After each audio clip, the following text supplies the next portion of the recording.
केंद्रीय मंत्री चिराग पासवान ने कहा, मुख्यमंत्री पद के लिए मुस्लिम चेहरे की बात करने वाली पार्टियों, खासकर राजद को अपने अतीत पर विचार करना चाहिए।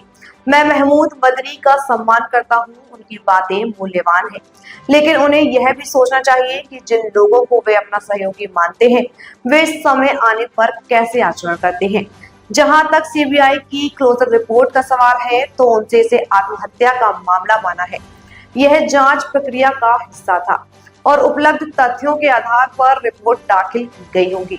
मुसलमान को मुख्यमंत्री बनाने की सोच को सामने रखने को लेकर क्या किया था उस वक्त राजद जैसी पार्टियों ने।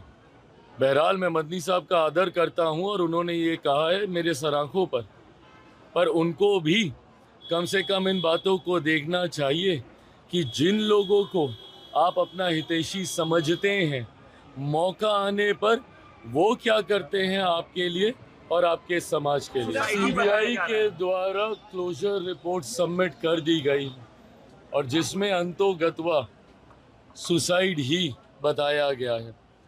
बहरहाल ये जांच प्रक्रिया का हिस्सा रहा है।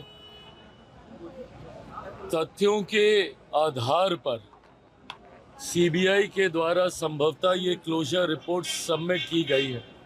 जिस वक्त ये घटना घटी थी उस वक्त भी मैंने कहा था कि अगर समय बीतता है और जल्द कार्रवाई नहीं होती, संभवतः तथ्यों के साथ छेड़खानी की जाती है, उनको मिटाने का, उनको बदलने का प्रयास किया जाता है।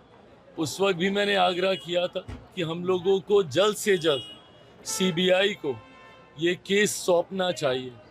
स्थानीय प्रशासन पर कई तरीके के सवाल उस वक्त खड़े हो रहे थे।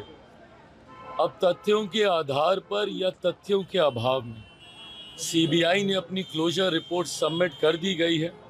मुझे लगता है कि अगर परिवार या कोई और जो उनसे जुड़ा हुआ है, जिनको शायद और कोई जानकारी है, अगर वो सामने रखते हैं तो संभवतः मैटर आगे बढ़ेगा। नहीं तो सीबीआई ने तो अपनी रिपोर्ट अब सबमिट कर ही दी।